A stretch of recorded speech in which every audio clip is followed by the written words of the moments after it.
Iluliana. Yeah. Good morning, everyone. Good morning, Reykjavik. It's a pleasure sitting here and talking to you. I remember I met Friedrich in 2016 at the European Utility Week, and he told me that he was going to start this amazing conference, an energy branding conference, one of the unique ones in the world. And here I am 2 years later speaking, so it's a pleasure to be here. My name is Iluliana Calin. I am a co-founder and a director of Smart Grid Canada, which is a national industry association advancing a more modern electric system in Canada. I'm also an innovation consultant, and in that particular capacity, I head up energy partnerships for Google in Canada. And I'm here today to talk about a very interesting emerging trend that we've seen in North America of engaging consumers. And I believe that's actually going to be a global trend.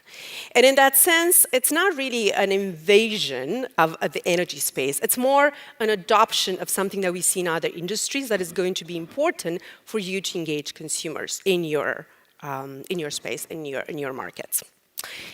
So imagine a world in which you get into your car and you started with your voice. That world is already here. Hyundai has linked with Google Assistant for voice car commands, and so did other car manufacturers.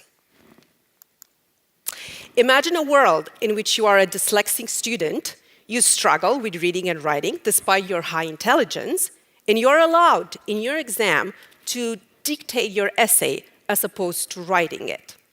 This is happening right now with Google Voice Typing in Ontario high school boards. Toronto is based in the province of Ontario in Canada. Welcome to the age of assistance, and welcome to voice in the age of assistance. Is everyone familiar with Hey Google? Does anyone have smart speakers? So Hey Google, this is a billboard that Google has purchased in Times Square last year. It wanted to announce that Google is in the hardware business of smart connected devices, as speaking devices. We live in a world that is super complex and it's digitally driven. The customers are hyper-connected and they're hyper-empowered. However, they're actually not out of reach. They're here to be talked to be connected with. You just need to find them in the right moment in time, where they are and how they engage. Are you familiar with Amazon? That's Amazon Echo, smart speaker as well. These are the examples of the Google Home variety of speakers, and there will be more to come. What's interesting about these devices, although they are actually hardware devices, they're very powerful from the software standpoint. The software that actually powers them. So when I talk about Google Assistant, that's the software behind the Google Home. But it's also Google Assistant is in all the phones, or all the Android phones, or all the iPhones phone, and a lot of products. So any of those smart speakers, they're a combination of hardware intelligence and software intelligence. Some insights from Google of how you actually engage consumers using these new devices. They're, as I said, they're everywhere. You have them in your pocket as a smartphone. So conversation is not just about information retrieval anymore. Of course, customers may want to say where the address is and where the headquarters is, but it's also about helping them do things in the moment they're at that point in time, be that in the car or at work or just walking on the street. To be assistive, you have to actually be everywhere your users are.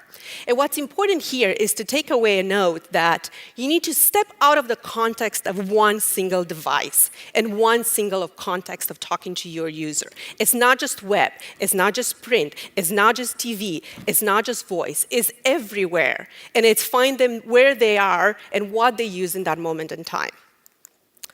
And assistance, it's actually not just about voice. Voice is this new channel that it's emerging, but people are also going to tap. They're going to see something. They're going to type information, because not all use cases are actually useful when you use voice. For instance, if you want to shop for shoes, you may want to ask where the store is, but when you get there, obviously, you're going to try them on.